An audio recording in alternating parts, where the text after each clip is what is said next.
Hello again, everyone.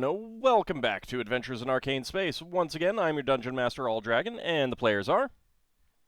Hi, I'm David Big Mac Shepherd. I play Braxon Miacc, a human fighter from an asteroid close to Brow.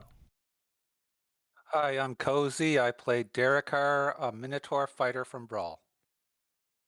Hi everyone, I'm Dakami-sama and I play Solas Ebha, who is Half-Elven Cleric Mage of Ogma. Hi, I'm Diamond Worm, and I play Lankas Skipzaggle, an illusionist thief tinker gnome from Kryn. I'm James. I play Ockar, Human Paladin from Brawl. Hello everyone, I'm Zaylan Motor. I play Finnel'ar Mohani, a druid from Grayspace. Hey there, I'm Zakhan. I play Lafdul Moonglade, an elven specialty priest and thief from Realm Space. I'm sure I said that twice. I hate it when he got a long title. His gimmick is coming out with fun titles every week. His current title is the Expedient Evacuator, because, you know, there was a bit of an emergency when we woke up. Just a little flood that you needed to worry about. For those viewers who wish to give the player or Dungeon Master of their choice a bit of a boost in the game, 500 bits will get them a reroll. Currently, Braxon, Finn, Ockar, and Solas have 1.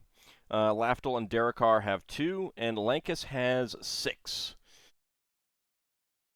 And I, the Dungeon Master, only have 12, and I need to get rid of this bot. Hold on.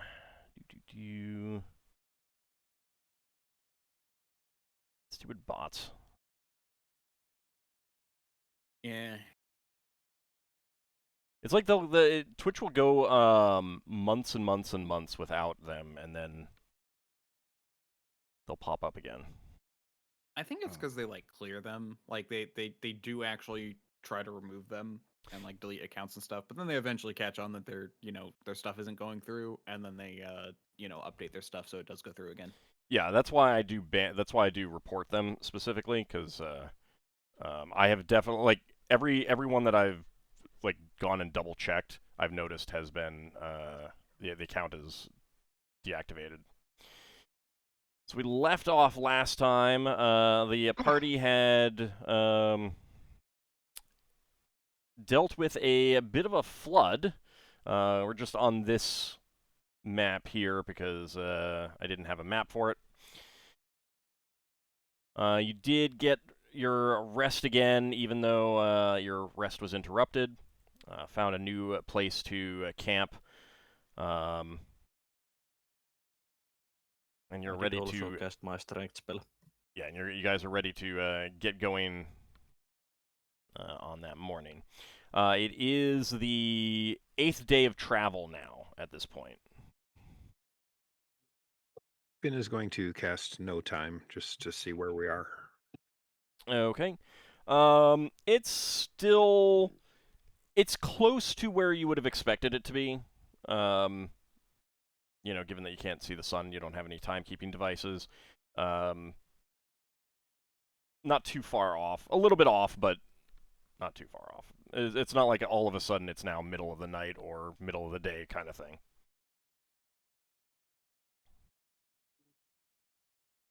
Our resident timekeeper, the only one with access to the air time.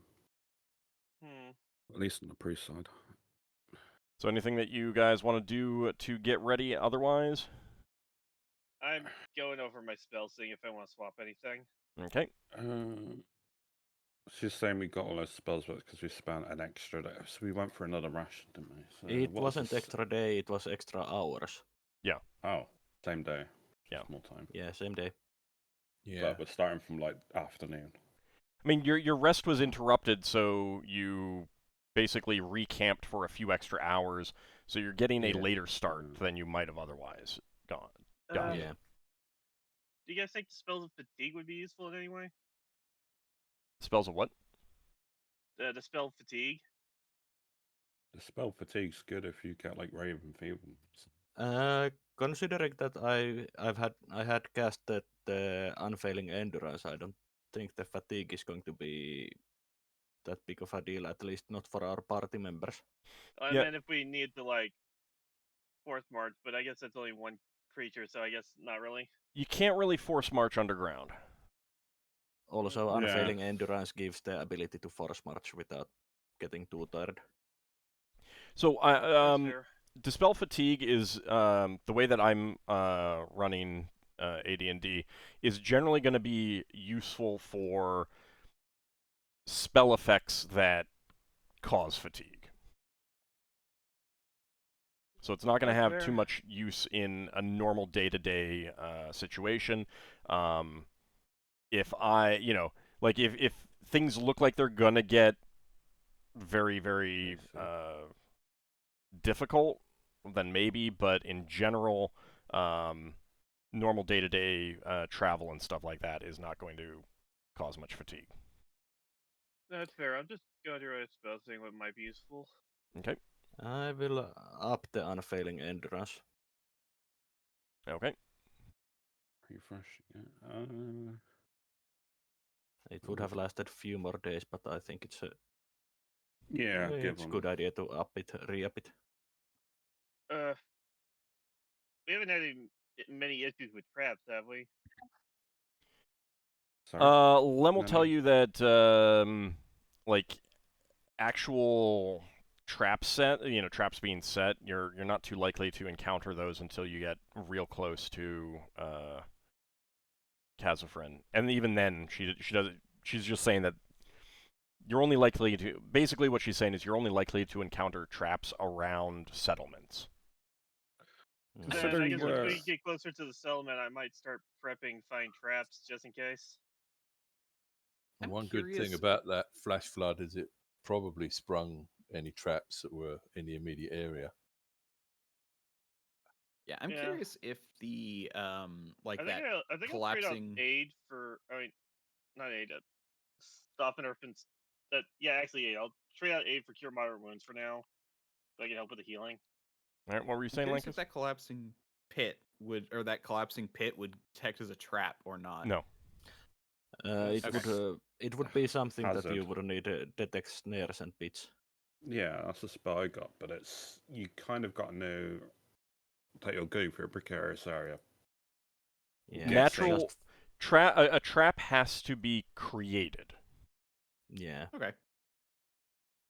yeah. It detect never snares and detects pits natural can- hazards. Yeah, detect snares and pits is for the natural hazards. It may not have even shown when we were crossing that ledge because it was the ogres that made it into a hazard when they started to break it. So unless the last person going across that decided to cast it would realize. Well, even then, like, if you bump into something and it falls on your head, that's not a trap, that's a natural hazard, and it's also not necessarily a snare or pit type situation. Yeah. Yeah, the detect snares and pits says that it detects certain natural hazards like quicksand, sinkholes, and unsafe walls of natural rock. Sinkholes, okay, so sinkhole would have been detected on that that spot where the like Braxon Floor fell down. Gave in. Yeah. Hmm.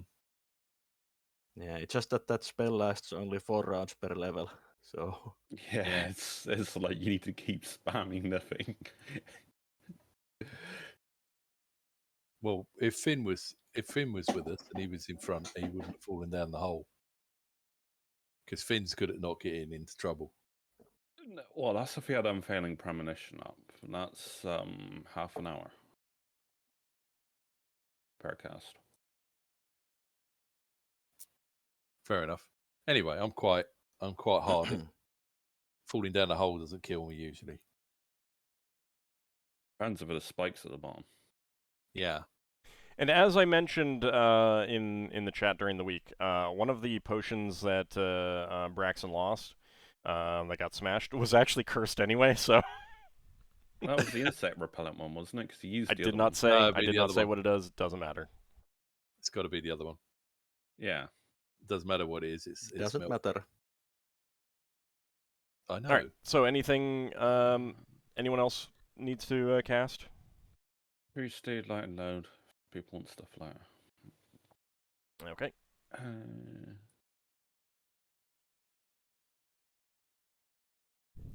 All right. So, you guys get underway again. The flood has completely receded by this point. Lem will tell you that she suspects that some natural dam burst. Like she noted, remember when you were, you had that flooded cavern and you did some little underwater exploration? You're beneath where that is now. That flood was probably not that water, but that kind of thing can happen. So occasionally there's just like, water collects in an area, the pressure builds up, a natural dam bursts, and it floods to a deeper part of the Underdark. Just one of those Right. hazards that you sometimes need to worry about. Okay, so you get underway. You don't need to worry about moving your tokens here, because this is just the temporary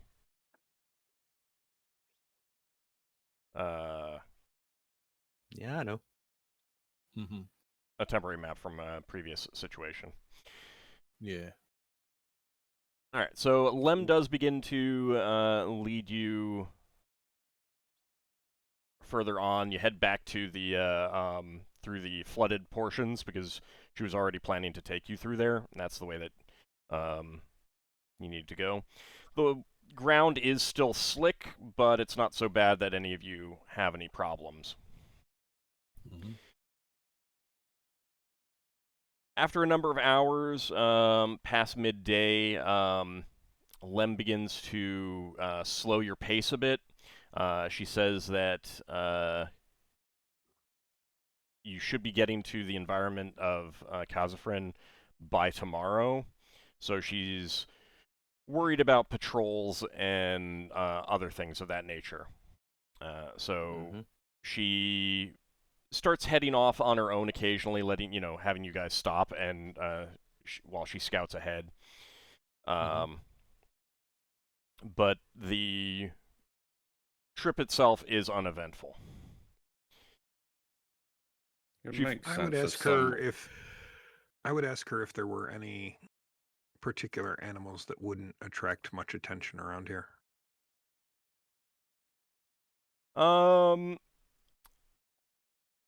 So she mentions that there are a number of underground lizards, spiders, other large insects,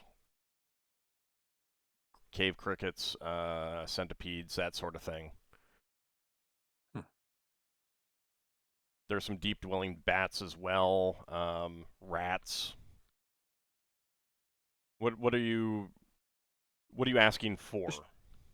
Just in case I wanted to go scout another direction. Okay. Yeah, so from her description, your best bet would probably be some sort of small lizard. Or a bat. Okay. Since you can't become any Do we need to insects. try and find a lizard so you can see what they look like? That's for polymorph. No, I mean, unless someone is really familiar with the lizards, a small lizard is not really going to be particularly noticed. He can easily make himself brown and not really noticeable color-wise. Fair enough. You guys have definitely seen, an occasional lizard, rat, that sort of thing, small animals. Okay. But the rest of the trip is uneventful. She does note occasionally that she has noted signs of patrols. She couldn't tell how old they were, how recent they were, that kind of thing. But you're definitely getting into a patrolled area. when it comes about time to camp, she does lead you through some very tight passages. She is careful to make sure that Darrakar and Grosh and Yoga Knack can get through. She's very careful to make sure that she leads you to them. Because obviously if they can't get through, then there's no point in going that way. Yep. But she specifically is looking for a somewhat hidden, out-of-the-way place to camp. And she does find it. Find one. There is some fresh water if you guys need to fill up your water skins. She and the ogres do. Mm. And you set up camp for the night.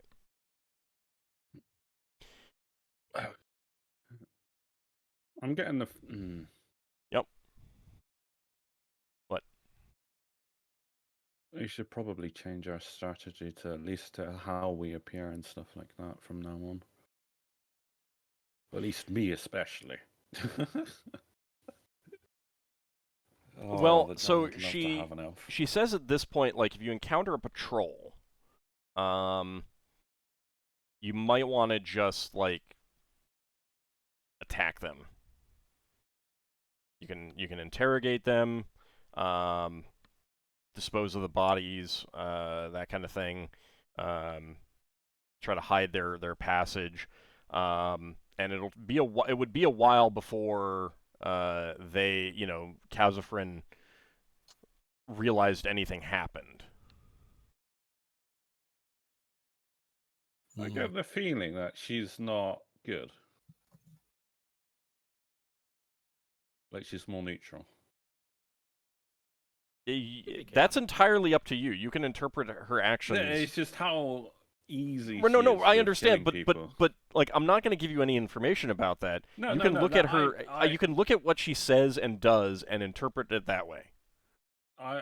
You're either correct or you're wrong. So we can make that speculation about everything. You can make any speculation you want. That's my point. You are free to speculate on her alignment. I want the vibe check, yo. I mean, I'm just assuming she's like neutral or something like Lafdul.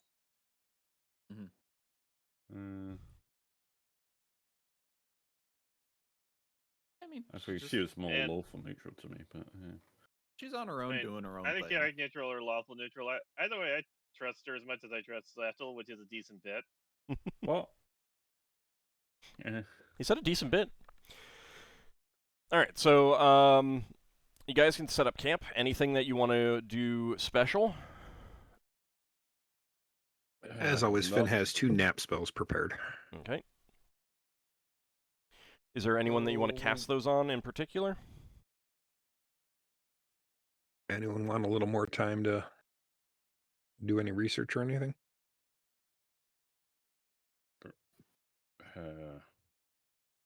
Lafdul. Yeah. How long does your hat of disguise function? Technically, indefinitely. So you don't need to be altered with the seeming spell. No. We are gonna need a beast of burden. I said last time shadow monsters would work. Just realized that won't be because they last minutes. I am keeping the trade state up. Beasts of burden is if we want to appear as merchants, but if we want to appear as mercenaries, we don't necessarily need beasts of burden. Okay, hold on. Finn, you're casting nap spell on yourself, correct? Because you usually do that? Yes. Okay. So who's getting the other one? Since no one spoke up, I'm letting you just decide who you're casting it on. I think it's going to be Darrakar's turn then. Okay. All right, so Darrakar, you will only need 1 hour of rest. Do you want to join the other people on watch?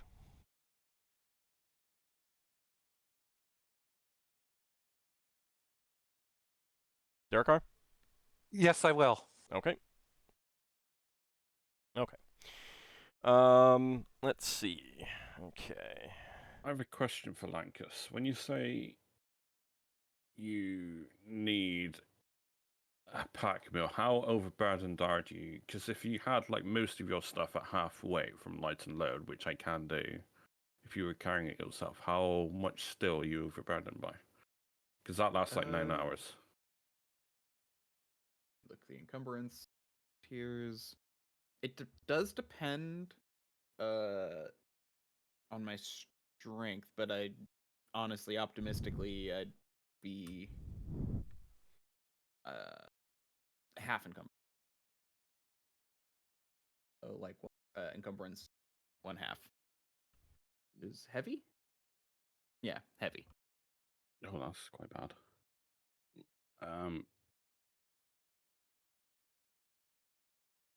I can keep the tree steel up for a baggage wagon, but I'm gonna have to memorize 2 light nodes then. If I have 2 tree steels, 2 light nodes throughout the full of the day. Well, okay. No, that's fine, because that's kind of like my specialty in a manner of speaking. Before that, Lem will tell you that she's not sure exactly how long it'll take to get to Kazafrin tomorrow. She's going to recommend that you guys set up a base camp type thing about an hour away. So that would be like minimum 2 hours trip to Kazafrin for any kind of scouting, like there and back, and that's literally just going there and immediately turning around. That sounds good. You could shape a place with like shape stone and stuff.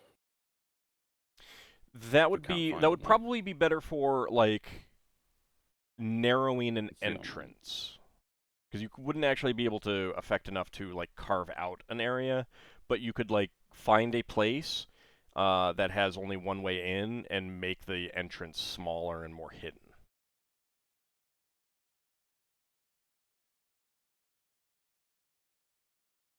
It also could be used to make a door.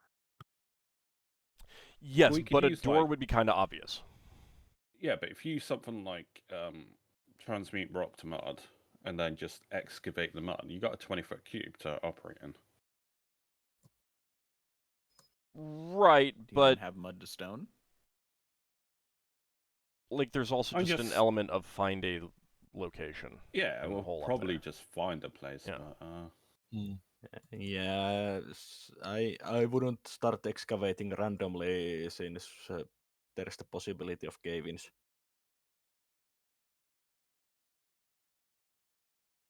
I mean, setting that aside, it's just more of a situation of finding a natural location. Just means like you're like the more things you change, the more obvious it is.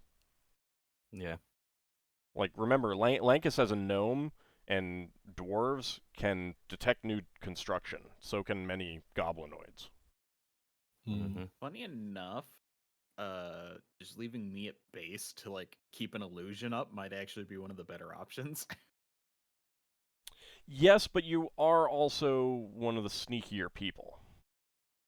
That's true as well. So I'd be a better. You know what's funny? Go ahead, Solas first. Solas would inform the party members that he is preparing 2 seeming spells from now on to give us a disguise.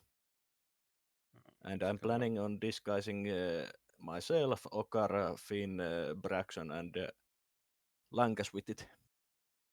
Okay, well, Since, first of all, Lafdul has the... Lem will say, like before you decide on that kind of thing,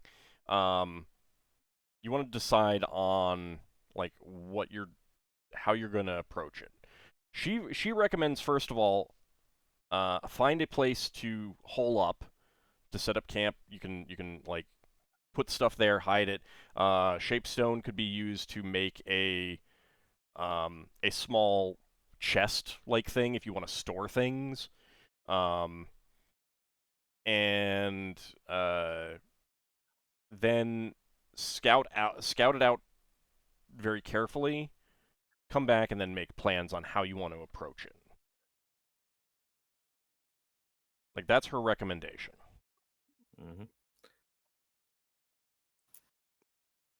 I have Yeah, a but question about. basically the seeming spell is so that if we do encounter someone and it's not a hostile, they don't immediately know that we're human or gnome or half-elf. It lasts quite a while. All right, Lankas, you had a question? Yeah. So, do you have to remain within range of Phantasmal Force, or is the range just for casting? I think you. So it depends. Like a wall of fire, you have to react to the environment, but something that doesn't react. Yeah, that's what I'm thinking. Like a stone wall, I could still concentrate on it and still move about. I just wouldn't be able to. It's minimal concentration, meaning I basically just wouldn't be able to cast another spell. Yeah. So yeah, like, but if someone does like, if you create an illusion that would need to react to things, you would need to be able to see that. Yeah. So there just might be a higher chance of it being noticed. Yeah. But like a rock wall doesn't really need to react. That's why I'm like.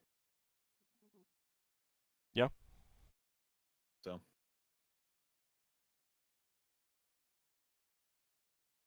But yeah, if I need to be within range of the spell, even if I don't have line of sight, then it wouldn't be practical. Let me double check.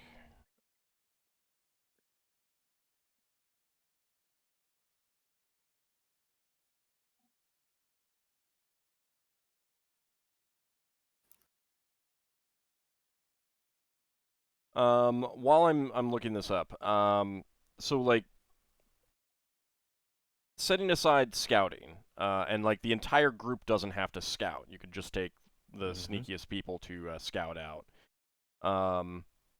Like, how do you guys want to approach it? I think you guys should discuss that. Like, Solas has brought up seeming spells, but I haven't heard any discussion, like actual discussion on like what you're going to pretend to be, how you want to approach people. You shouldn't leave that to leave it until it happens to decide on that stuff. Well, I did Yeah. suggest that one option is that we are mercenaries and under Darrakar's command. Yeah, but that again, that's Basically. that's a suggestion. That's not an actual plan of action. Mhm.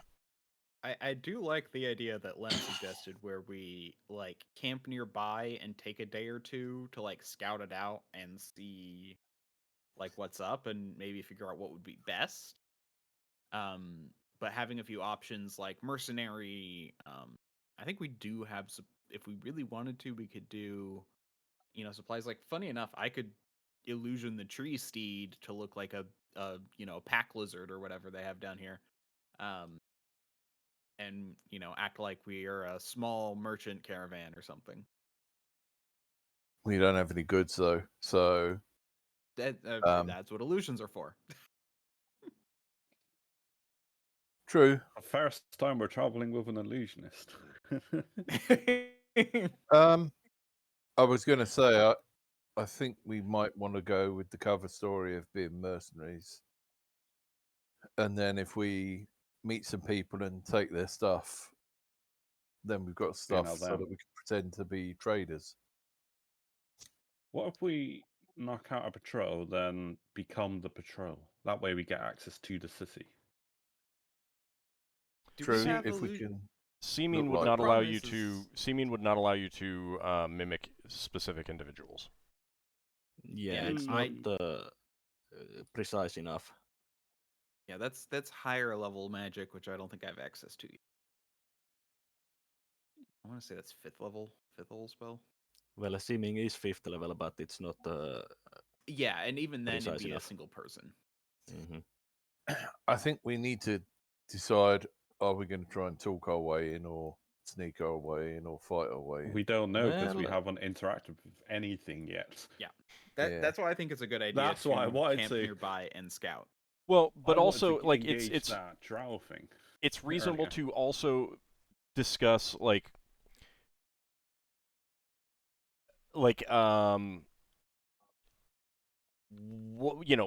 in what situation would you want to fight your way in? In what situation would you want to sneak your way in? What situation would you want to talk your way in? Yeah. I think we would want to have a scout out the place, do some reconnaissance, and then do the final decision is if we want to sneak in or if we want to just try to march in and pretend to be, for example, the mercenaries. Yeah, Yeah. but I get what Alda's getting at about we should Mhm. definitely decide like what would be the deciding factor between what we do. Because I think I think talking our way in is the best, you know, like pretending to be mercenaries and stuff. Is the better default one, but you know, I mean, what I if we think discover through quick resolution that they're all being controlled by Illithids or something? Like, then do we want to just go full hammer mode? I think we should agree on a cover story that we're using for the time being, so Yep. that we all act the same way. And if we meet some people and we think the cover story isn't working, either a fight starts and we know we're fighting, or we can have an agreed word that we say get Greg to bring forward the merchandise, and we don't have someone called Greg, and that's a one code word one for us thing attacking. that I just thought up, or actually thought up before, but just now thought to bring to attention is that basically, if they are talking, for example, undercommon and such, basically Braxon is the only one of the players who will understand thanks to his ring. Yeah, You might have to lend the ring to, or be the leader. I could lend the ring to Darrakar if we're going to make Darrakar our leader.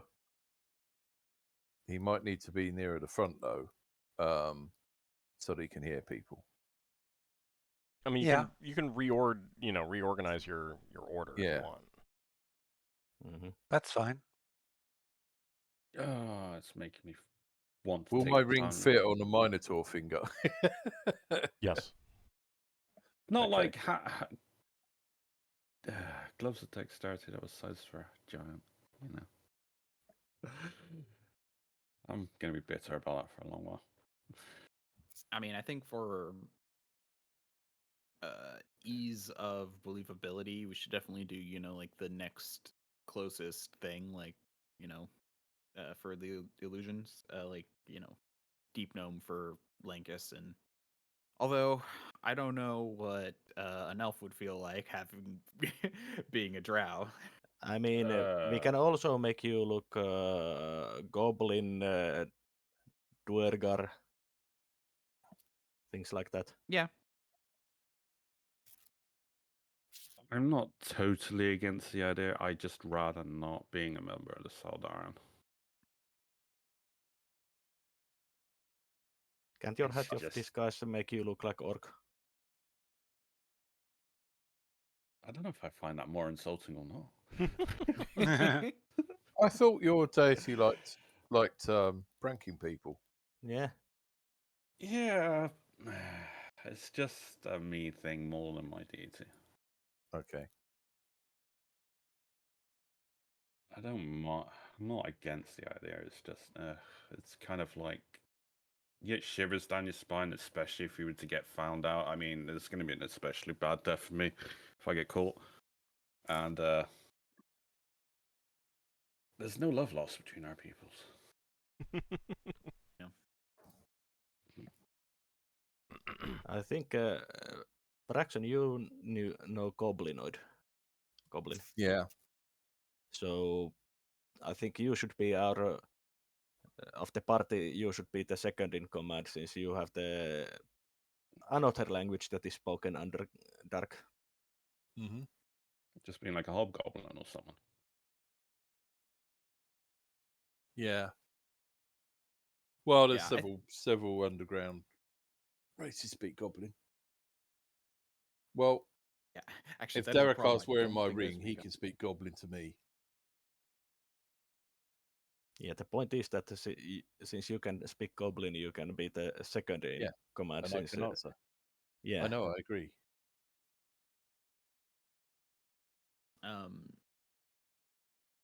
So like, what would?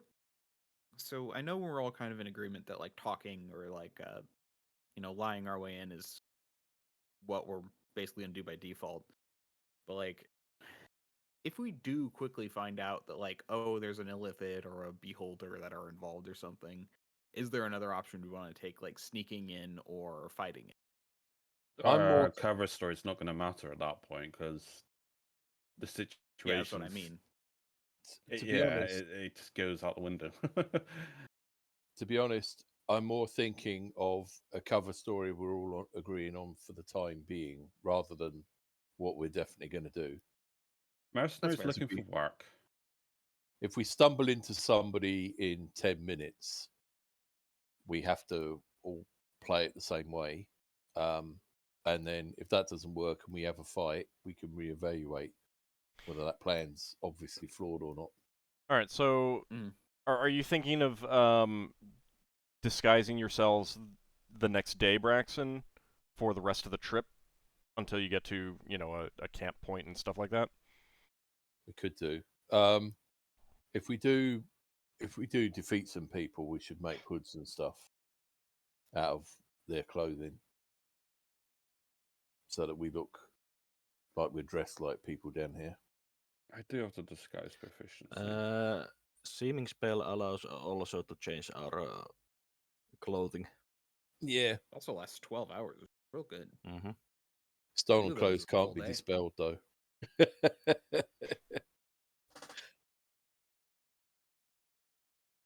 Yeah, I mean, you could always do a mix. Yeah. Mm-hmm. Oh, I definitely go for a mix, but like, if we end up beating anyone up that's got a hood, I'm having their hood. All right, so the seeming spell, doesn't that have to make everyone the same thing, basically?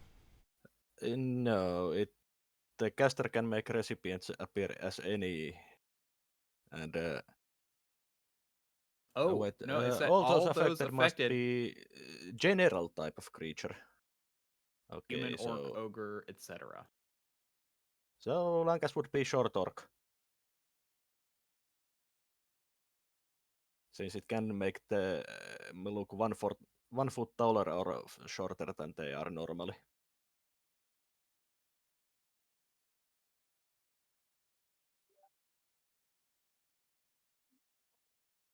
Okay. Well, how tall is Darrakar? How tall is Lankas normally? I'm looking that up right now. I figured that question was coming. 3 feet 4 inches. So I You go up would to look 4 like feet, you're 4 4 feet. inches, which is pretty short. So Darrakar doesn't need to For an be orc. affected by that, neither do the ogres, remember. Yeah. That's why I suggested that Darrakar can be the lead, because Minotaurs are things that you can encounter Underdark, I think. Now the real question is, why have I not picked up Disguise Self yet? I really should have. Lots of spells that you That's fair. you want all the An spells. An illusionist doesn't know the number one thing about being an illusionist: having disguise self. And yeah, Seeming's duration is 12 hours. Yeah, I'm just thinking what kind of race I want to be. Do you have to be close by?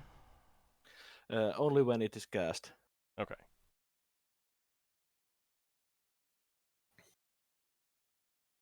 So, do you guys want to, do you want to be,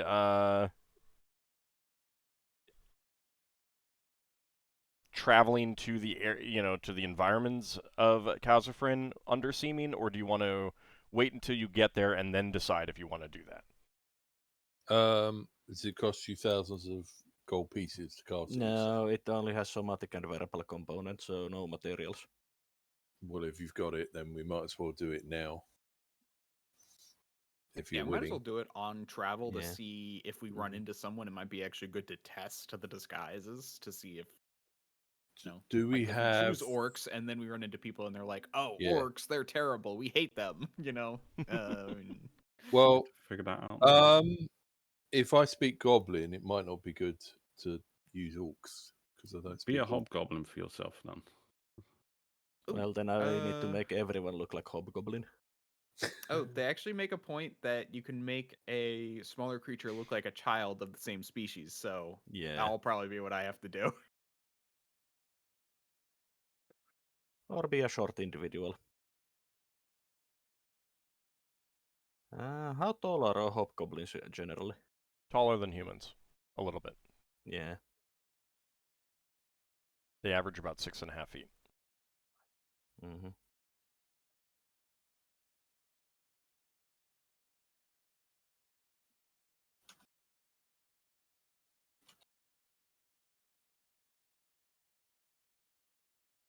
I'm waiting on you guys to decide things. Yeah, I I'm know. looking at items. Funny enough, I speak Elvish, so but I know people Well, have problems with Drow. I'm good with seeming. Do we want to vote, or is it just if Solas is going to do it, it's going to happen? You all need to be the same. So I think You- I think at this point we're deciding more what creature we're gonna go with. Mm. I think hobgoblins are good, but it's up to you lot. Well, hobgoblins are generally taller than humans. If you can make Braxon a bit taller, he won't say no to that. Yeah, but the thing is that I need to make everyone look of the same species when I cast it. Yes, And, but that doesn't mean that. making Lankas look like hobgoblin. I mean, Be... goblins and hobgoblins are related. You could just like fingers Yeah. crossed that people will think he's a goblin. I can Yeah. No, I can't. This is magic. Yeah, well, I can go with that then. I mean, I also have polymorph self, so Yeah, but the duration. Yeah, but that's a what if scenario comes across us. So at immediate glance, it's still going to look like a very small hobgoblin or goblinoid, Yeah. which Well, gives I'll them make- time to react to it. I'll make us look like hobgoblins. Okay. And do you want to do that for the trip to the area? Because it lasts for 12 hours, which means it'll persist Yeah, after you get there. and I have 2 of them memorized. Okay. All right. So you guys feel you have a pretty good plan for the next day? Mm-hmm. Okay. So you go ahead and get your rest. You know, it's going to be very awkward if I be a drow and I can't speak drow around the dark. I'm going to have to take tongue spell. That's why I suggested a thing like orc. I have the tongue spell, don't I? I should definitely have that prepared. Yeah, I'm tomorrow. taking 2 tree steeds and a polymorph at the moment, so I might have to go down to 1. That's a 3rd level spell, though, and I'm gonna have to 4 for carry Bruce, but yeah, you're third. carry my spell book. I was thinking of Daryl's stuff, but Put on the tree seat and hope nothing for the day. yeah.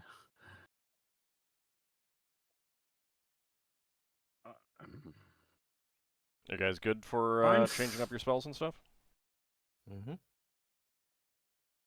Do you think I could be a dwerger with my hat of disguise? I'm 4'11".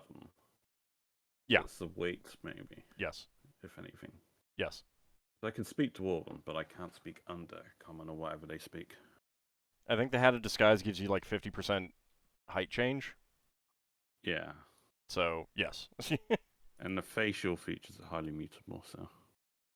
Dwarves tend to be about like 3.5 to 4 feet tall.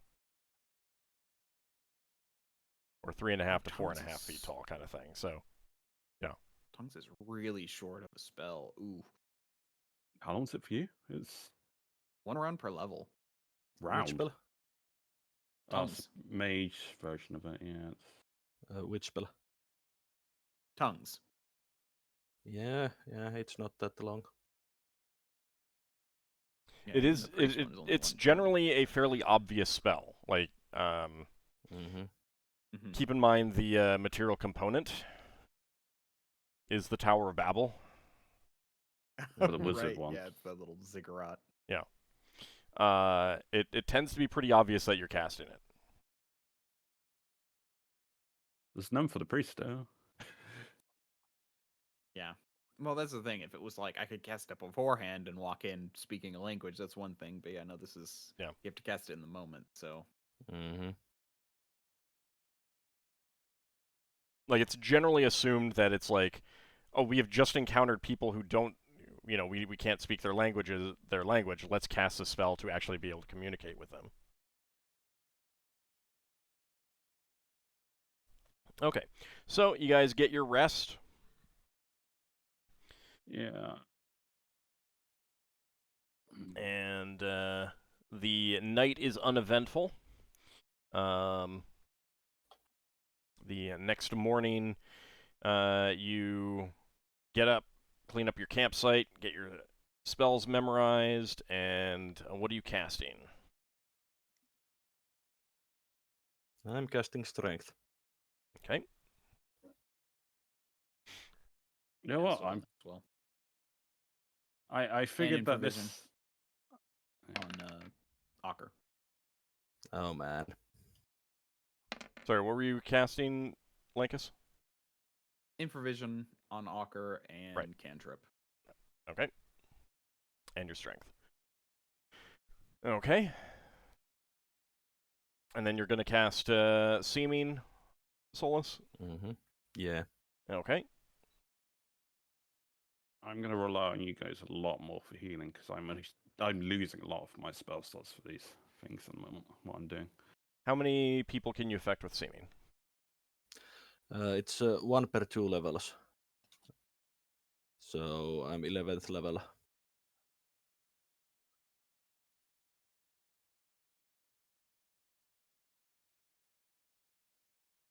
Okay, so you won't be able to affect Lem. Yeah. Okay. All right. Anything If anyone it else makes wants? it easier, Go ahead. Finn could just take an animal form. Solas? Are you planning on being animal form a whole time? It can be. The nice thing about that is if you pretend to be a beast of burden, we could do I could do illusionary packages and stuff, so we could look like a. Do you want to be Or the just- pack mule? How you sound. Hey, I don't need to take true steed if you're going to be a literal steed. I mean, again, the idea would be to make it look like rather than he's carrying Yeah, stuff but, rather than Like, actually it's buying can them. Finn the company mount. can Finn change into one of those giant lizards from the underground? No, he has to be a natural, real-world animal. Yeah. So the biggest thing he could become is a Komodo crocodile or a Komodo dragon. I mean, Komodo dragon, you put some stuff on it, but it'd be inconvenient. Let's hope that you don't have to become To be yourself fair, during the time we are with the seeming. having like one human amongst the party is because we're quite a mixed group. We're going to be quite a mixed group. That isn't going to throw us off in a manner of speaking. I don't imagine. It's when we were the majority human, then it would start asking questions.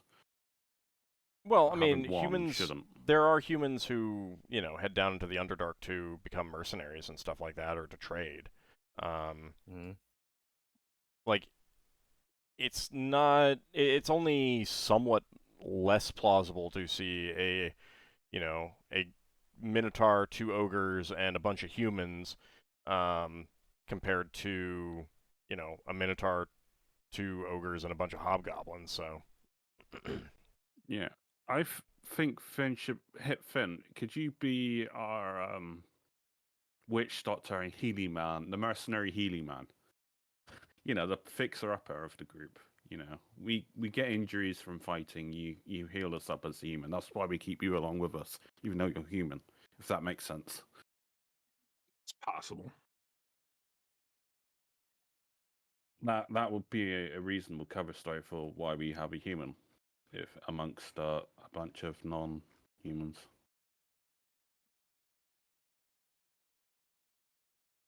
I mean, And your knowledge with herbs and stuff could give you a good cover story anyway. So deep gnomes can be evil too. Like they can.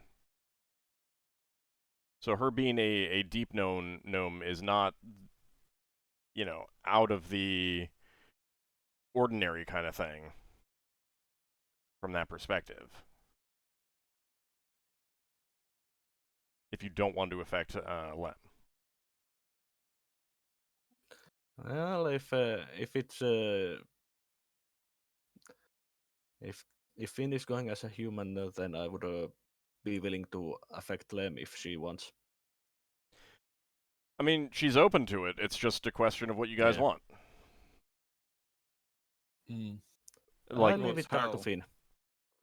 I just remembered. Okay, when it comes to camping in an area, I can do illusions when I'm there, but when I'm not there, I can cast vacancy. okay.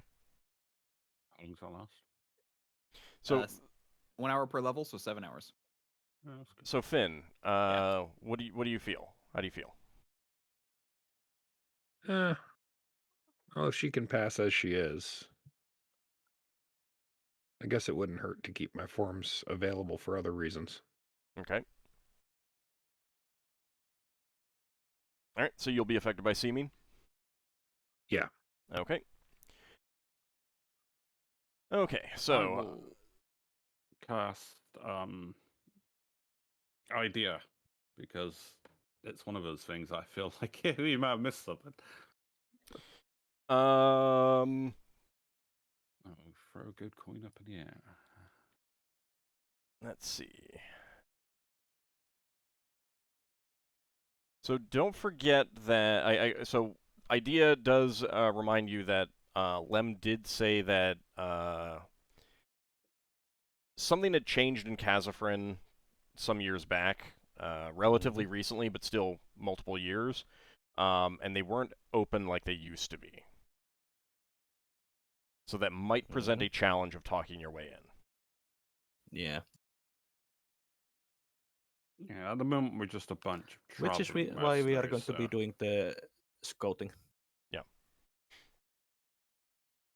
If But we it's get just an approached by FYI, mercenaries- and also Yeah. that may alter what story you want to present. Like some stories are definitely going to be more likely to get you in than others in such a case. Anyway, okay, so you guys ready to make your way there? Does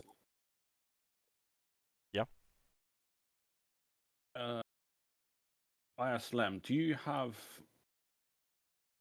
how well are you hang on.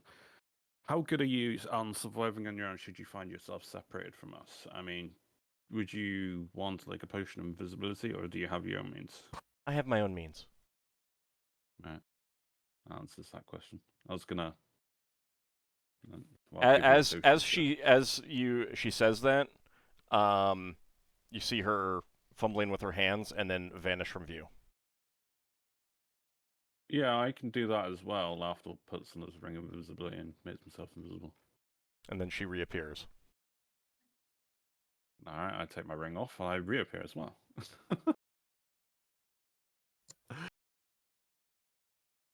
It does make me think about whether or not I want to take Pixie Dust, actually. Well, so you... keep in mind that, like, you guys are planning to get to the area, find some place to, you know, hole up, scout it out. That will give you another day to change up spells, quite possibly. Yeah, it's just getting to there first, so yeah, I'll keep the spells I have for getting to that place, so... Okay. So you get underway, and you travel for about 3 hours with Lem in the lead again. You guys looking like actually, what are you looking like, Lafdul? Because you're using the hat. I'm looking like a Dorga. Okay. So you guys travel for about 3 hours through various tunnels and caverns. It's a lot more humid, a lot moister in this area than some of the previous locations that you've been. And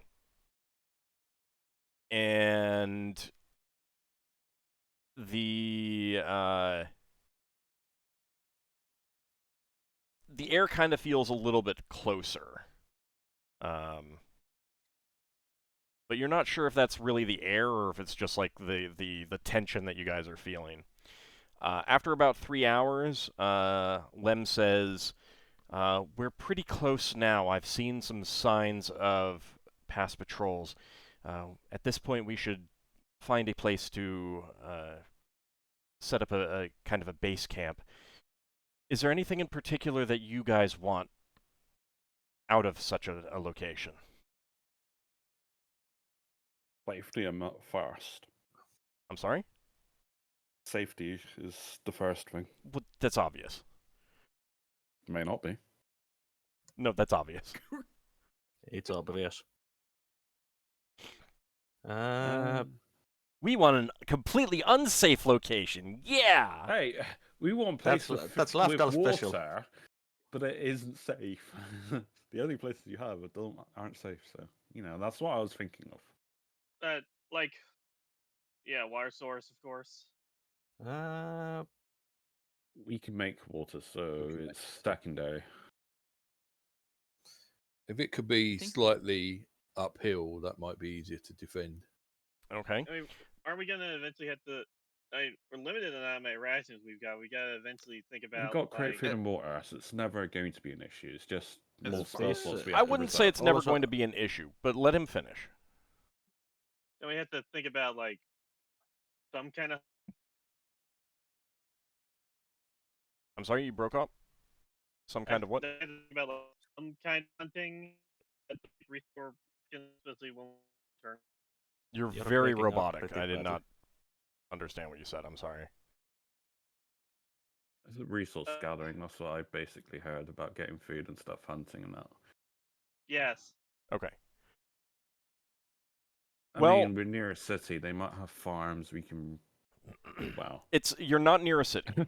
You're near an outpost. Our outposts. They're gonna have Ideally- farming and stuff. Ideally, in an enclosed area that is about no bigger than a 70-foot radius circle. Oh, for your magic. Oh, that's awfully specific. Is that vacancy? Yes, that's vacancy. Okay. Well, We can vacancy makes the area look empty, correct? Yeah, it makes the area look empty or abandoned. Okay. All right. So 70-foot radius. Yep. Okay. That shouldn't be too hard to find. Lem asks you if you want a location that only has one entrance and thus is very easy to defend but has no escape route, or do you want a place that has multiple ways out? It would probably only be one other way out, but she might find something with more. But that then means that there can be multiple points of attack. I'd rather have one way in and one way out, because, I mean, if we have to retreat, we're more or less fighting our way out. We don't... I feel like, yeah, being in unfamiliar territory, someone is more likely to know the back entrances than know of the back entrances, meaning it's not necessarily a good idea to. We're probably gonna have to be fighting our way out no matter what. Okay, so I don't know. we have means of mass escape anyway, so... go ahead, Braxon. I think what I'd like if you could find such a thing is where there's one easy way in and out and one way that's a swing cliff a edge. swing over a hole, or a swim through a river or something like that. That's awkward, but so people aren't going to come that way, but we can get out that way if we need to, if there is such a thing. Okay. I mean, it does. You could also have, well, yeah, going with that idea. I mean, there is the water walk spell that hasn't been used yet, but the other party members can cast. Interestingly enough, I did actually take that.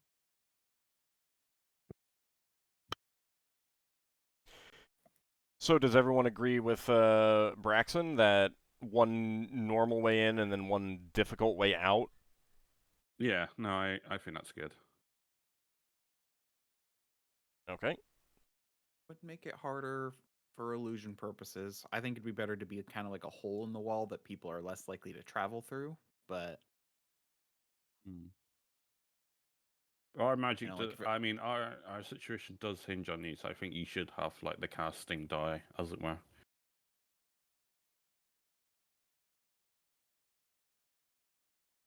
So if you really want this, and just say we're doing this, I think. Yeah, because basically my thought is I can make an area look like there's a cave in. I can also make it look vacancy. So I can make. The nice thing about illusions is that I can very easily disguise wherever we camp. Right, but is there a reason why it has to only have one way in for those illusions? It depends. Hold on, let me look up the range of the spells, or how big the area is for. That was more my reason. Is like, okay, actually, Also camouflage the other entrance or try to. That's true. We could do more normal means as well. Manipulate the environment physically. Because 200 square feet plus 50 square feet per level, that would be math.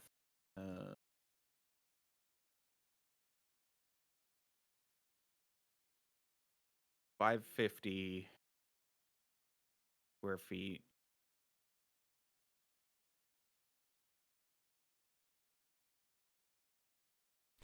So it's more like unless the spells only work in like a place that only has like one way in or out, there's an element of like you can make a place look empty even if it's just a straight corridor kind of thing. Yeah, that's true.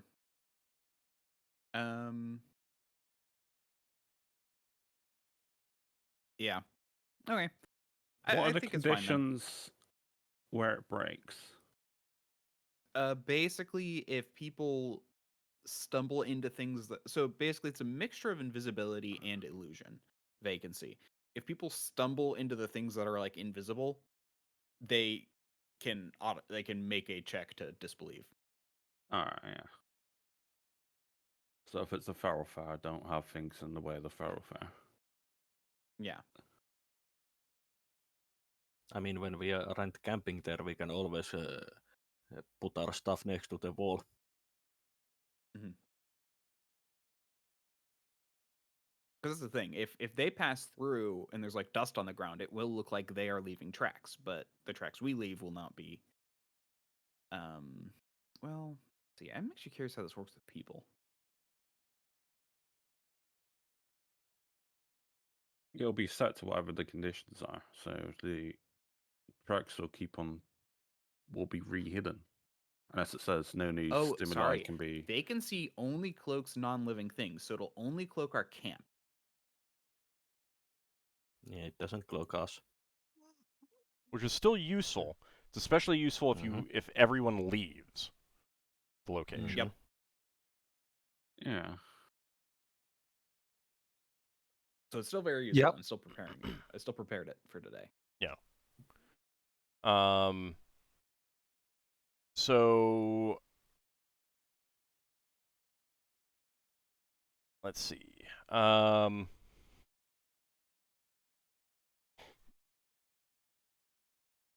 But nothing says that you need to have a like a cul-de-sac kind of thing. Correct? What do you mean? Oh no. It doesn't. No, it just So it could it work just like says area. It doesn't. you're not going to camp in a straight passageway, but you could cast that in a straight passageway. Is what I'm getting at. Yes. Okay.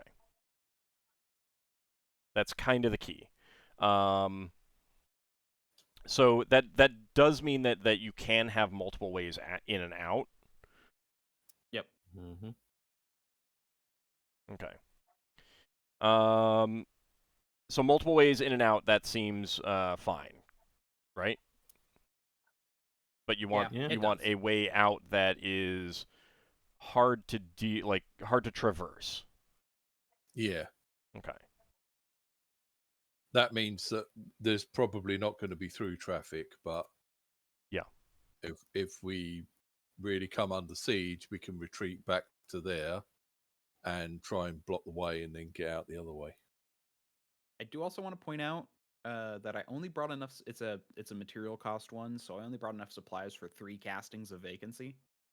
Okay. So What it's not going to be is- something we can do all the time. It's going to be like if a It's scout spots someone, then I can cast it, or I can cast it when I leave, or something like that. the material cost is 100 gold piece of black silk Yeah. cloth. I have black silk cloth gloves. But are those 100 gold pieces worth? Oh, that's a good question. The silk gloves. Yeah, that's the thing. I like Also, this- it must be square of finest black silk. I mean, you can take it apart. No. Yeah, It- that wouldn't It work. probably I wouldn't be mean- that. Yeah, I value. mean, I didn't expect to need this much when we came in, so that's Yeah. why I only brought 3. But Has anyone got a black silk cloak that we can cut little holes in? I have a black cloak. Well, I did, but I don't anymore. Again, Actually- the square used for the spell is 100 gold pieces cost. So Yeah. My Like it's a 400 gold piece cloak. what do you call it? I have a spell that uses the black cloak. A miniature black I do cloak. also I do also want to say that like I can disguise an entrance cave-in with improved phantasmal force. That honestly is enough to basically be like, because that's Yeah. So like at least one entrance. That's why I was thinking like a back entrance would be better if it's That's why I was thinking like if like it's a river but the other side is completely open, that might still be a problem. Yeah. For where we camp. Yeah. I've got a question for Finn because he's the nature expert. If we try to pick up some bones as we're going along to put outside, would that make it look like it was a lair of a monster? That might cause someone to investigate, though. It would Yeah. depend Sure on the would. condition of the bones.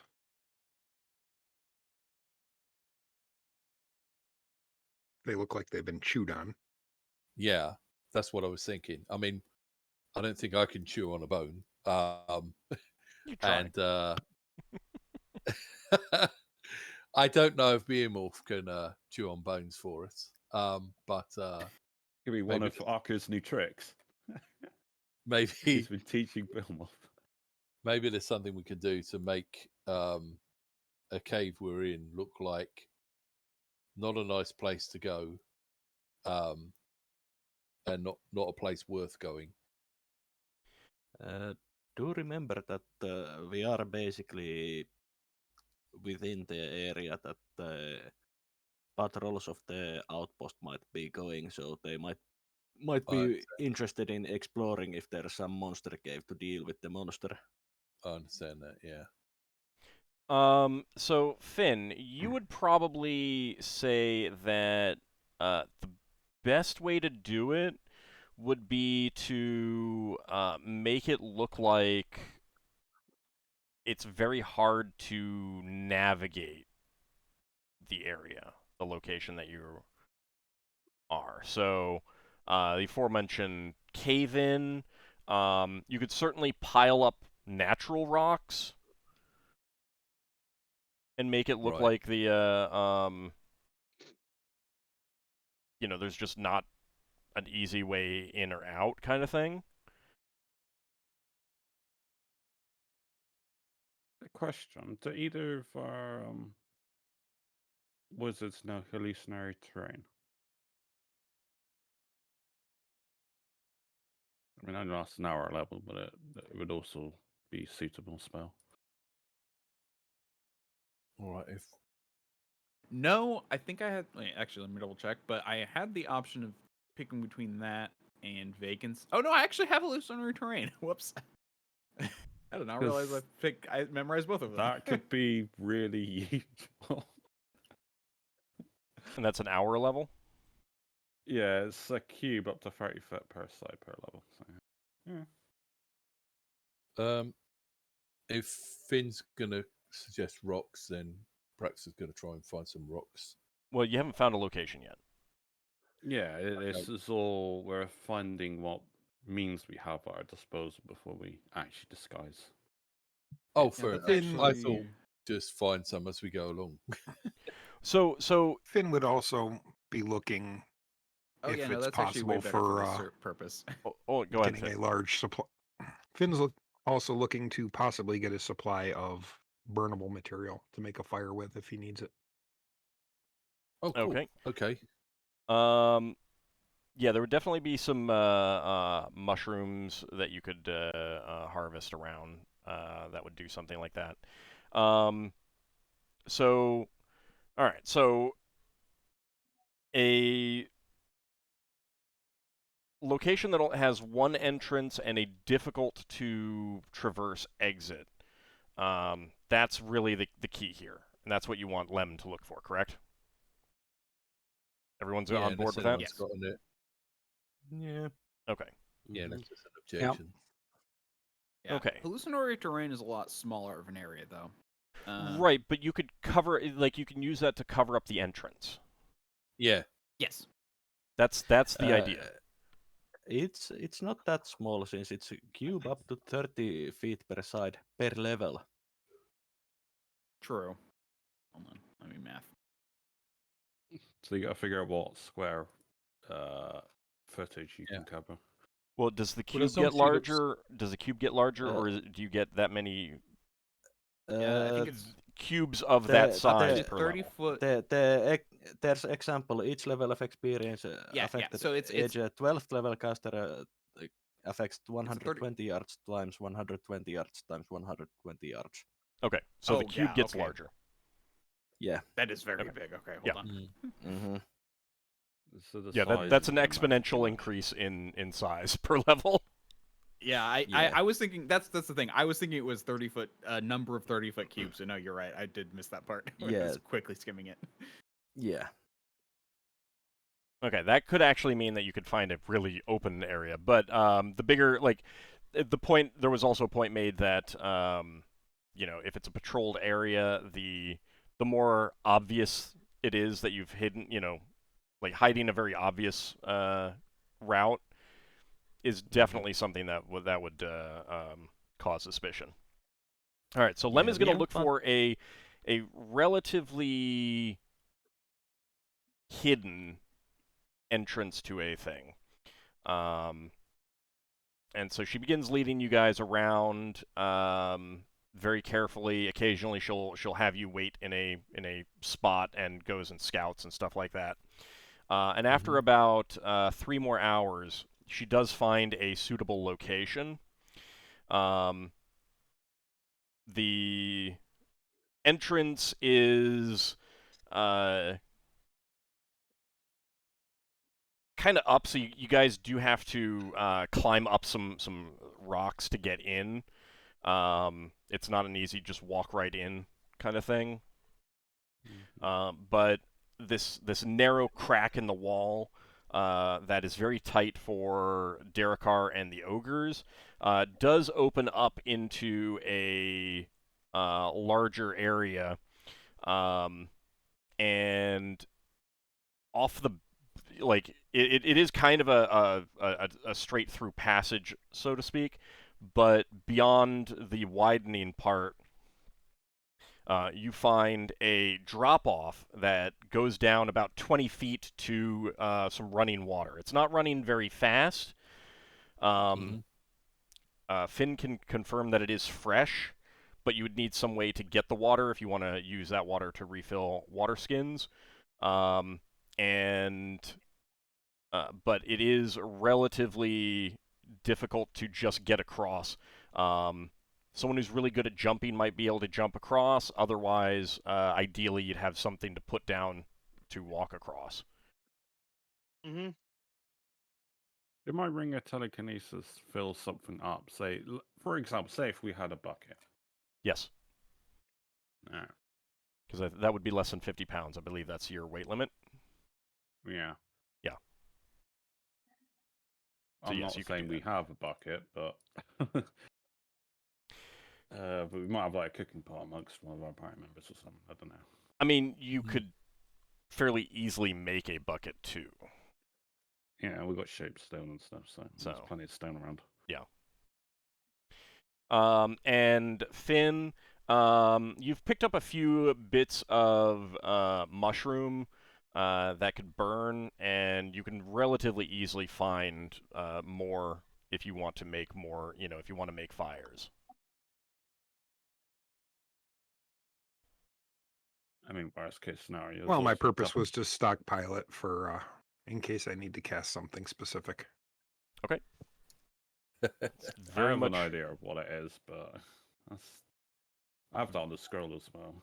Well, I think since we found the campsite and you said it's about an hour from here to Casafran. Yeah. And it's not that late into the day, so I think we should do our first scouting excursion. Does anyone want to do a flyby of telepathy if they make themselves invisible and just fly around? I was planning on going to fly around invisibly while being invisible, but Lem will have to guide us there. Finn can fly around as a bat as well.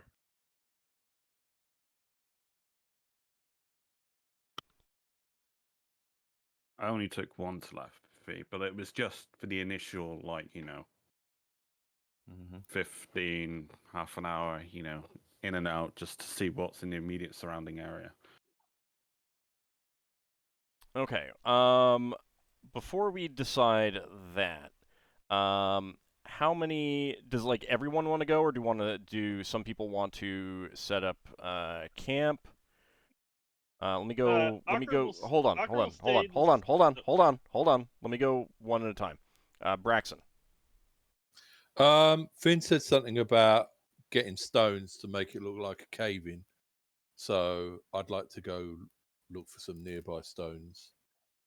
Okay, so you want to stay behind and kind of do some natural disguising. Yeah. Okay. I don't think I can fly around invisible like everyone else can, so I'm not so good at scouting. All right, that's fine. Darrakar.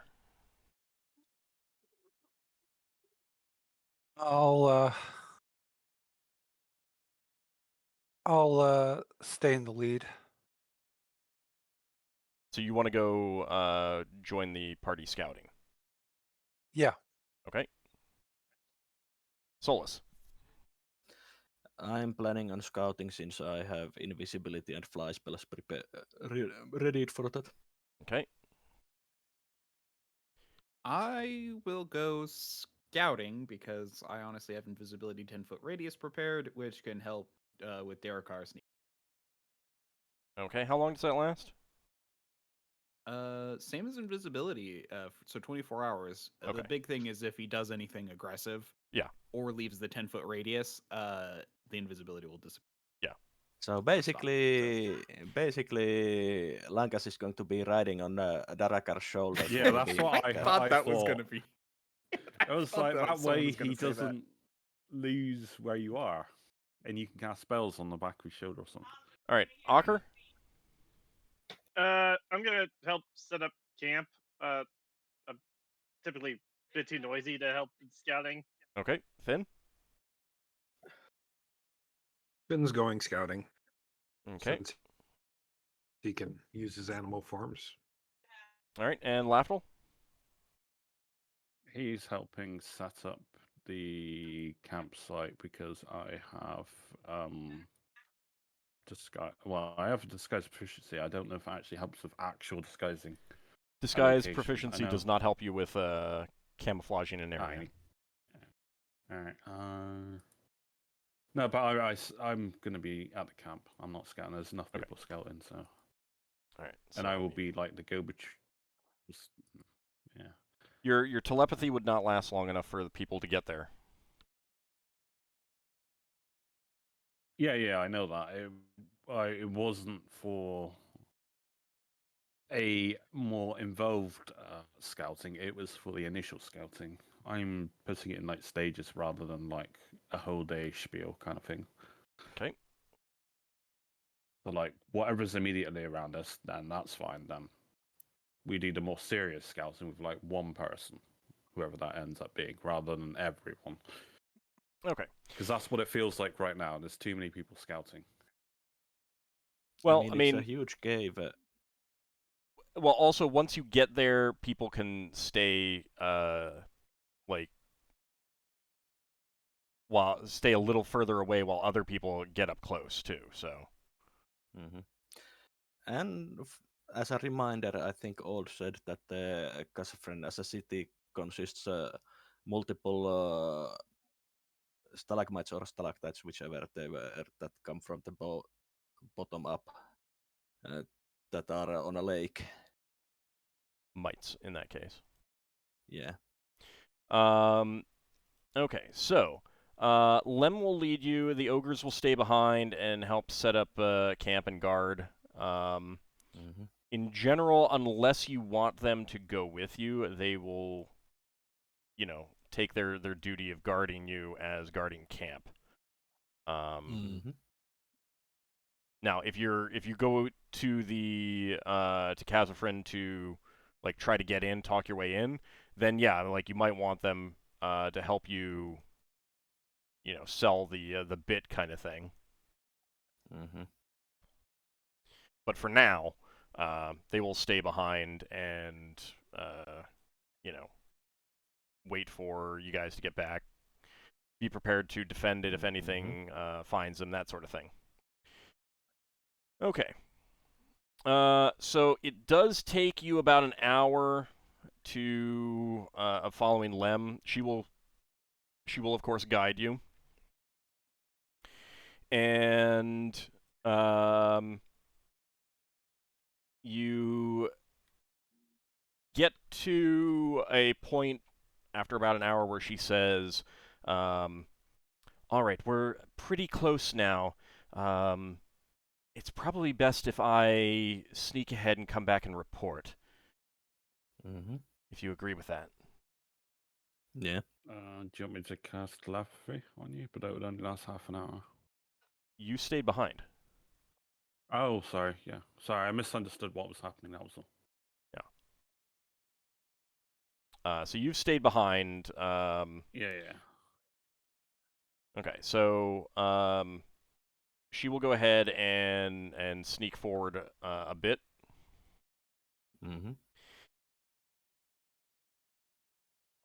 So she'll come back about 15 minutes later and say, "All right, I've identified a gate. They have a gatehouse blocking access. From what I recall, there's another passage in, but if that one is if this one is gated, then the other one likely is too. Follow me, and we'll make our way over there and take a look at that. Then we can come back and you guys can get a closer look if you want. Okay. If you guys agree. Yep. Okay. Yep. All right. So she guides you through various tunnels, and again, this takes about a good 30, 45 minutes, and she then does the same thing, tells you guys to wait, and she goes to scout alone. comes back about 10 minutes later and says, "Yes, indeed, there is a gate at each end of the each entrance. I could tell that there was an iron portcullis there. Okay. So there's no easy access in to just sneak in invisibly." Yeah. What about above? From what I recall, it has the complex has a ceiling. I don't know if there are any ways in from above.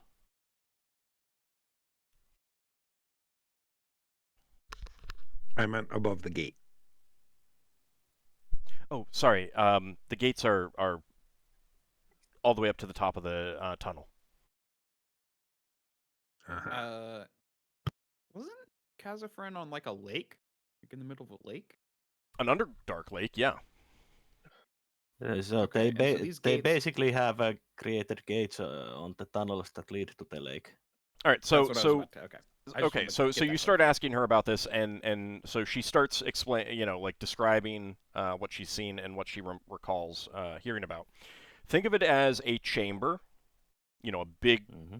chamber, a lake completely filling the bottom, and a tunnel in from opposite directions. So 2 tunnels in, and they're Mhm. full tunnels. So not like crevasses or anything like that. Do you remember if there's if we get through the gate, if there's any place there that we could be that is hidden? That I don't know. I Since wonder if there's an. I could get us through the gate. I didn't get very close to the gate to see what was beyond the gate. Mm-hmm. I Might be could good get to do us. I something could in the get us next day. through the gate. Something the next day we should look into is if there may be another, like a less guarded entrance. Maybe there's a. Actually, wait. There's got to be a river into or out of the lake, right? So maybe that could be a Yeah, way but in. the river might be deep below the lake. Yeah, they could be completely Never submerged. said it'd be. Well, no one ever said it'd be easy. True. But yeah, I could get us through the gate, but we would only have about 20 minutes to basically find a place that is safe for us to pop back into this plane. Or I could slip through. Yeah. Anyway, I think talking our way in is a good initial option. Did you see But any we should guards on definitely the do some gate? scouting. I didn't get close enough. I'm Okay. sure they're guarded, but I didn't get close enough to see what. Finn, what are you thinking of slipping through? Probably a small chameleon, Okay. blending myself to the rock. Okay. Do you want to try that, or do you want to discuss with the party? I mean, Yeah, well, I'm good with I'm good with trying it, but let me ask unless this: somebody has a better idea. are you bringing this up to the group that you could slip in this way? Yes. Okay. Yeah. How far away are we from the actual This is all chamber? happening after we set up camp or before?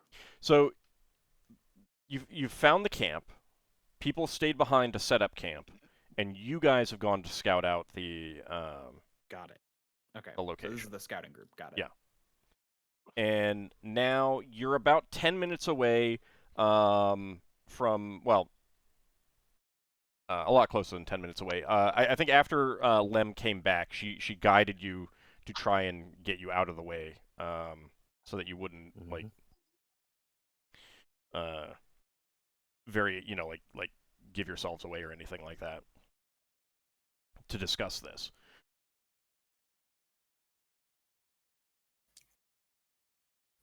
I mean, I think it's a good idea to kind of peek in and see what might be, see what we can find. How far away about we are from the chamber itself? Pretty close. Seems I'm thinking about the spell etherealness and how close could we get with it.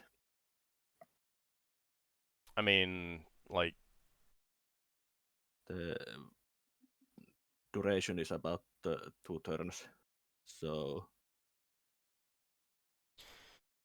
I mean, would we get into the chamber in that time frame? you're not sure. It depends on what's, in between. Depends on what it is. Like Finn has an idea of scouting right now. Yeah. Yeah. I'm not there, otherwise I'd give an opinion. Yep. And the I was question having is the same whether issue. you want to try the for simplicity's sake, we'll say the north gate or the south gate. You're at the south gate right now.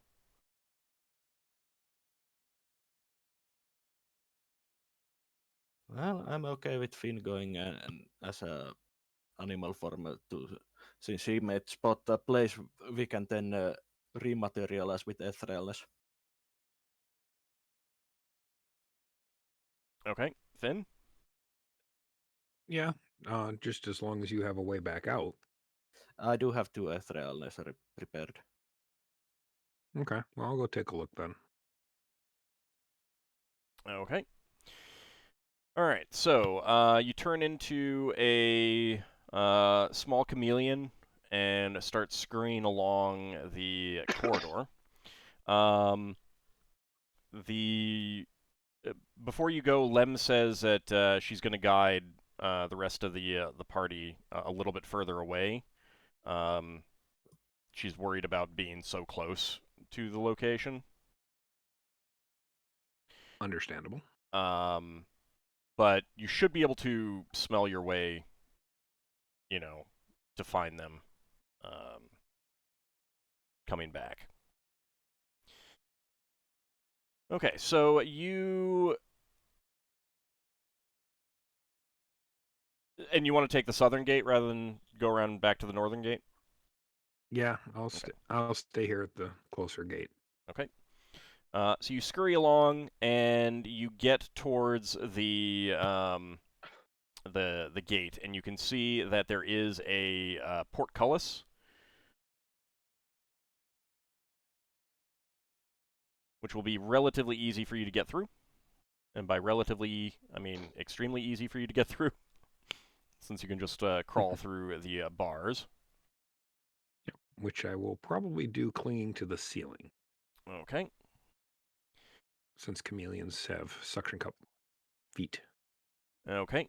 So you climb up to the top of the tunnel, make your way towards the gate, and then crawl down to the top of the gate and peek in. What you can see is a statue of it's very dim, so you can't see too much. There is a statue of some sort dead center in the center of the chamber. You can vaguely see a pair of doors leading out to either side, and a large door at the back. There's a little bit of light peeking in around that door, meaning that there is more light beyond that. And there are some hairy creatures inside this room moving about and communicating with each other.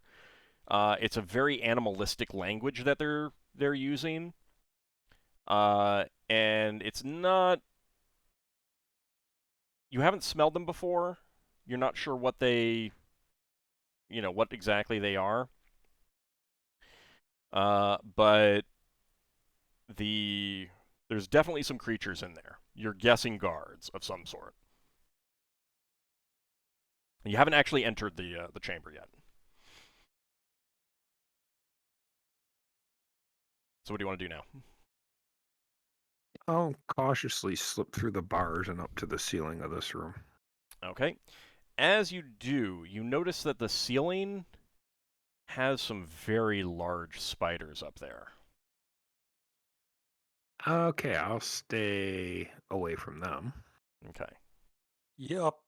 Immediate feed. Just hit the web. You're probably it too large relative? small. You're probably too small to be noticed by them right now. But it would definitely be difficult to notice any webbing that they have. If they have like strands of webs along to that you might get stuck on or touch, and thus give your presence away. It'd be very difficult to notice those strands. Then I think it's best I don't proceed. Okay. And I will retreat. Okay. All right. So you return to the party and inform them of what you saw. Or I mean, like Yes. by changing back to human, or do you want to do something else? Well, we were a good ways away from the north gate, especially the size of a chameleon. So I think I will change back. Okay.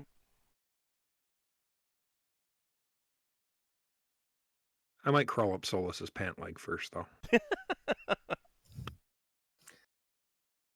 And get a whack.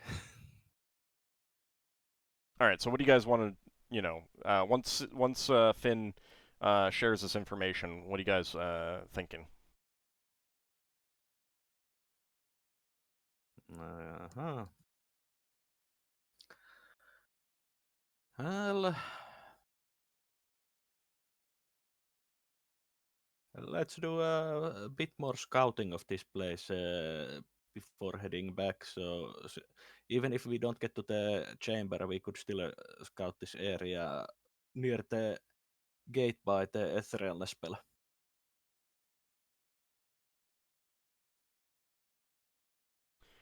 I mean, We could try the north gate. I could go through that one as a bat.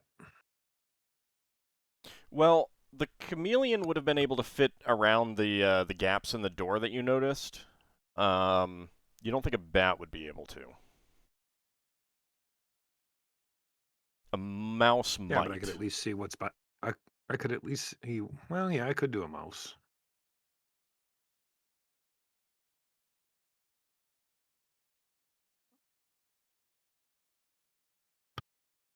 All right. What do you guys think?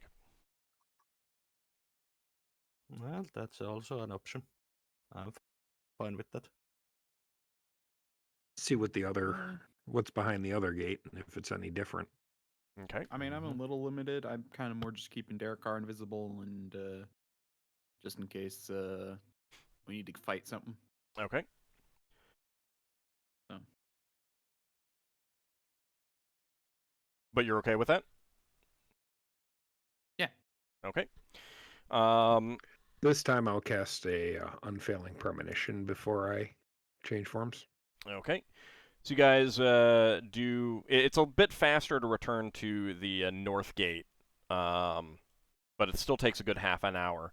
Obviously, like because you're taking a very roundabout route around this whole structure kind of thing, whereas going right through would probably take 10 minutes, if that. Given the size of it. All right, so Finn, you come around to the other side and cast Unfailing Premonition on yourself, and and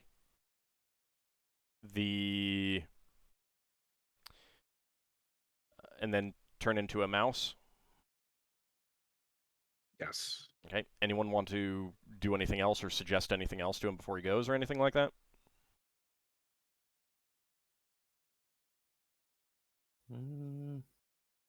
Sounds like nope. All right. Careful of cheese. I'm sorry? It just said, be careful of suspicious cheese. All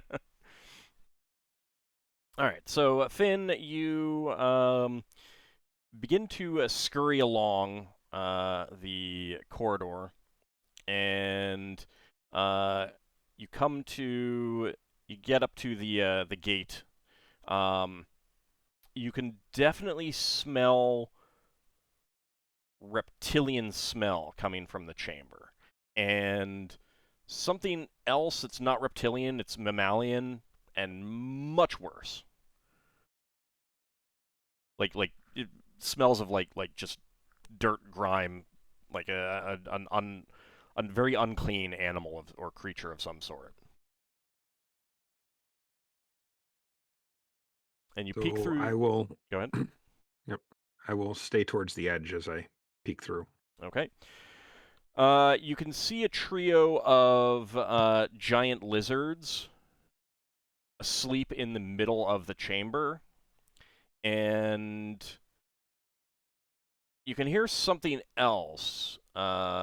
Just from the entrance, you can't really see it. You'd have to go in and look around a little bit more to see what else is there. But there's definitely something else in there. I'll move forward a little bit, enough that I can peek around the edges to see if there's something I could run to quickly and hide behind. Okay. The chamber is roughly squarish, although there's a little bit of a bump out in the back right corner from where you are, and there are some doors there.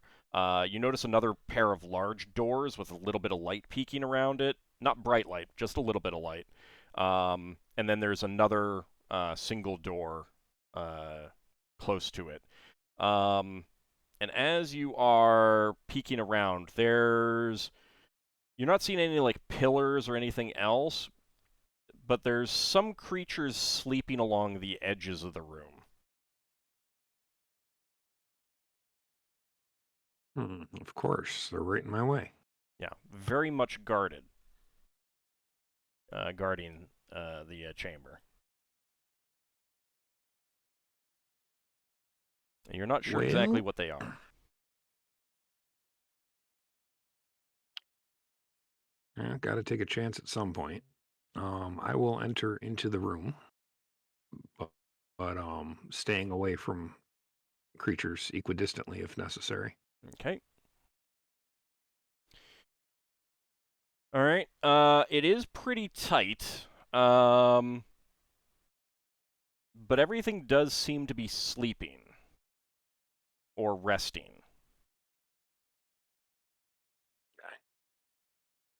So you want to scurry across, or do you want to move carefully, slowly? I will move carefully at first. Okay. Playing into my role as a mouse, if I hear or see any kind of movement, then I will scurry to the nearest cover. Okay. You very, very carefully make it to the far end of the chamber, skirting around both the things that seem to be sleeping against the wall and the large lizard sleeping in the middle of the room. So you've got the two pairs of doors. That smell you were smelling before, the unwashed creature, is coming from the single door. Okay, I don't think I need to know what's in that room then. Okay. I will peek under the other doors though. Okay. So the door is very big. It's definitely like a gatehouse type door. And you scrunch yourself under it. It is tight, but you do get to the other side and peek out, and you can see that there is a small platform, like definitely like a built platform, a tiled platform, and beyond that is this enormous chamber. You can see these stalagmites coming up out of the water ahead of you that have been sheared off, and buildings have been built on top. You're pretty sure they're dwarven, There is a faint light coming from the ceiling. It almost looks like there's something up there, phosphorescent or glowing faintly. Almost looks like stars. But you know it's too close to be like the actual night sky, and the time doesn't seem right. In addition, one of the structures is composed of 3 towers, and there are like bright continual light, like magical continual light emplacements on top of that that are brightening this location. You can see a total of 5 pillars now that you're looking. Some of them do seem to have connections with natural stone bridges. And right in front of you, you see floating in the air these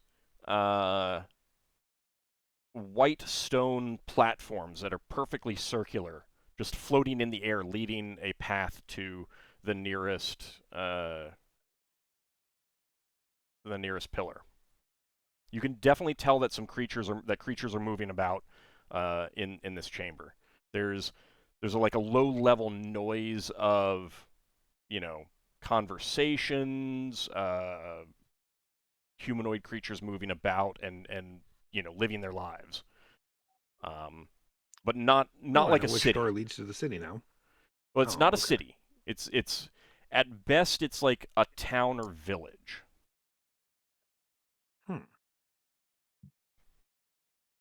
Interesting.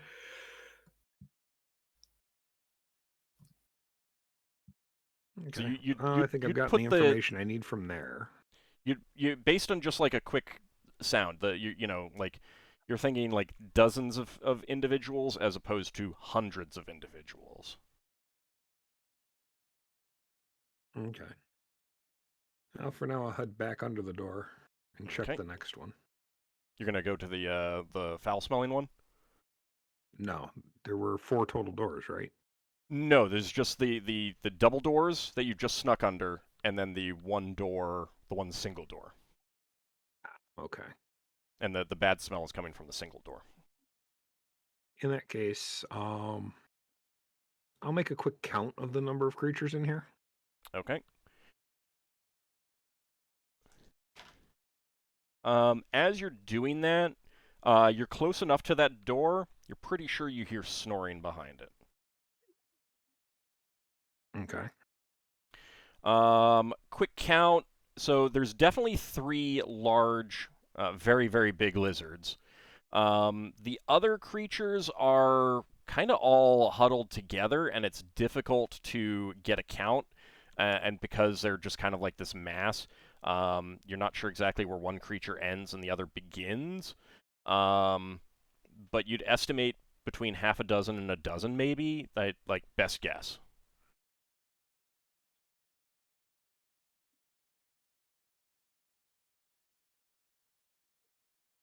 It kind of depends on how big they are. Would alter the number. Bigger means smaller, fewer individuals. Smaller creatures means more individuals.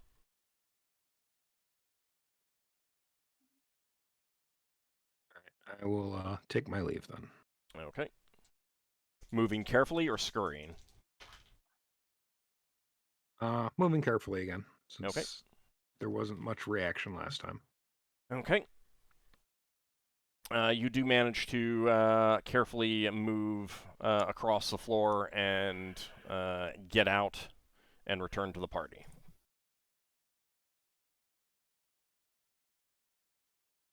Okay. Once again, I will resume human form and tell them what I've seen. Mm-hmm. So, Darrakar, from his description, that definitely matches the vision you had from inhaling that flower pollen. Oh, that's awesome.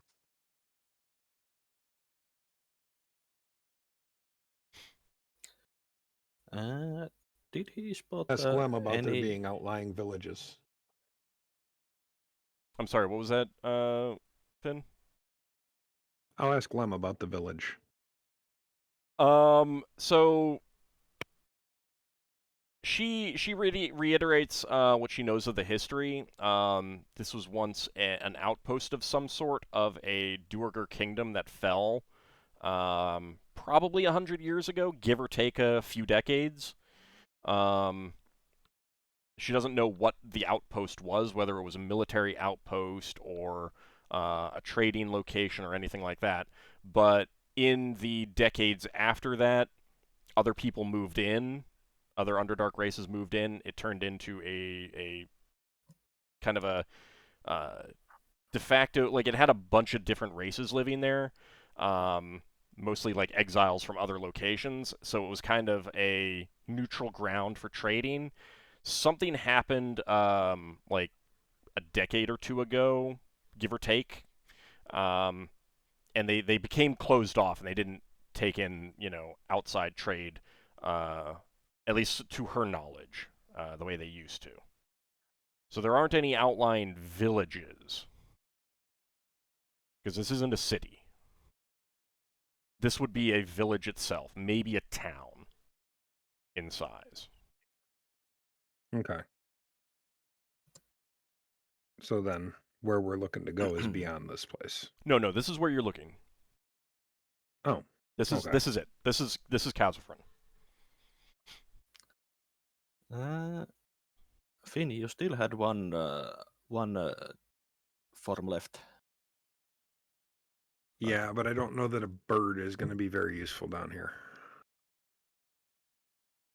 It would be a little obvious. A little bit, yeah. Most birds don't live in caves. Yeah, but how visible would a small bird be in the large chamber? Bird wings make sounds, Uh, and a bird probably Yeah, couldn't but fit underneath a door. no, but I A was thinking hummingbird that probably could, but yeah, but I was thinking that I could take myself and Finn through the uh, gatehouse with the etherealness, and I could fly and Finn could fly. We would just pop out back in the chamber from the ethereal plane. So, There's technically one bird that one echolocates and lives in caves. one issue Finn would definitely not know about that. One issue with That's that fair. is there is a low level, like there's a low level amount of light everywhere. In that it's not pitch black. There is this light coming from the ceiling, whether it's like glowing gems or phosphorescent mushroom or some other sort of phosphorescent stuff up there, or some enchantment. Finn couldn't tell. But there's definitely some light there. Plus, there were these buildings, and there were 3 towers, each with continual light on top of them. Even though continual light has a fixed range, it still does shed low-level light beyond that. If you come back into from the ethereal plane on that platform, unless no one is looking in your direction, there's a pretty good chance you'd be noticed. I would be invisible myself. But that would just be yourself. Yeah, which is why I was asking if a very small bird would be noticed. They make their wings make sounds, and this is a large chamber, so the sound of his wings might be amplified. Okay. Well, then I will do the scouting myself, most likely. Okay. Yeah, I will do a quick scouting trip myself on the other side of the gate. Okay. So you're gonna go ethereal? Yeah, before going ethereal, I will cast myself the invisibility and fly. Okay. All right. So you're gonna pass through the gate. You said. Mm-hmm. All Yeah. right. When you get to the, you can pass into the gatehouse itself, but you can't actually see the door beyond it, and there appears to be a solid wall in the border ethereal that you cannot see through, and you Oh. walk up to it and you can touch it. It's very obvious that there's some sort of magic in effect, and it's like completely smooth. You'd guess it's like spherical in shape. So that would most likely guard the whole chamber then. Yeah. Okay. Then I will check the room that has the thing snoring that Finn mentioned. All right. There is a very large creature snoring under there, and you can only see part of it. It's snoring under some furs on a bedding made of rags, and it's very, very large. But it looks like it would be humanoid room for humanoid. Possibly. Yeah. Well, then I return to the group and tell them that there is some kind of magic barrier. Okay. Probably to prevent teleporting in and other magical effects.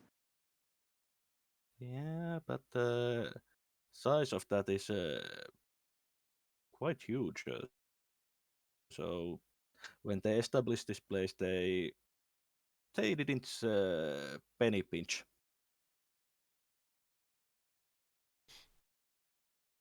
Maybe a recent addition. Yeah, it's impossible to tell the age, and it's impossible to tell what effects beyond blocking ethereal access that has. Whether it blocks teleporting or not, you don't know. Whether it blocks divinations or not, you don't know. Whether it blocks astral travel or not, you don't know. Yeah. So you guys have been scouting for So, a fair I guess, bit. Do you want to return to camp and let the rest of the party know what you've discovered so far? Yeah. Okay. One thing that you can confirm is that like that magic doesn't block physical access. Finn was able to get in just fine, completely physical. So there is that. All right, so the party returns to the to your camp cave, and is there? We're just about at the break time, but before you guys like get any rest, I'll let you change up your spells and everything like that. Is there anything you guys want to discuss about what you've learned? Those who stayed back, you know, hand waving that they explained everything that they saw and learned. Okay, would Braxon and Lafdul have had a chance to chat while they were away? Yeah, of course. Braxon would have asked Lafdul, did you have a spell that can see things that happened in the past? That's Finn. That's Finn, okay. Maybe I'll ask him when he gets back. I pick up thoughts and memories like lasting like an after image of a thought, in a manner of speaking. Okay. I'm just wondering if we could maybe that spell would help you learn something. I don't know. Finn's spell would work if he gets details from Lem about a specific event, then okay. It might be something to strike out amongst the group. I don't think he'd have it today, but he would probably have it tomorrow or something. Maybe if it's fruitful. Possibly not. Okay. Well, we'll see what they found. Yeah, I'm just glad I'm not doing the scouting for once. I thought you liked scouting. Not where we're going.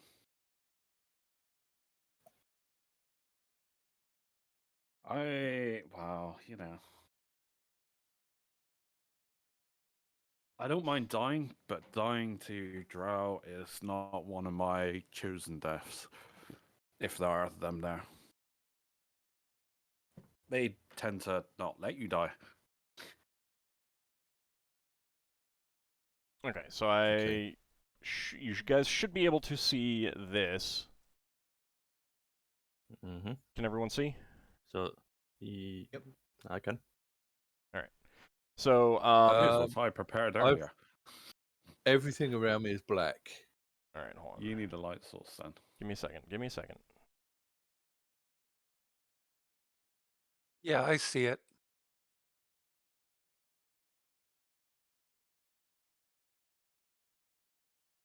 If you ever can't see anything, it's because he didn't give you a light source. Yeah, I didn't do that. You should be able to see now. Okay, yeah, I can see now. Okay. Thanks. So this is the little camp area that Lem has found for you. The entrance is over here, and the 20-foot down to water is over here with the other way out. Right. So you guys can decide where you want to like set up various camp elements and stuff like that. Yeah.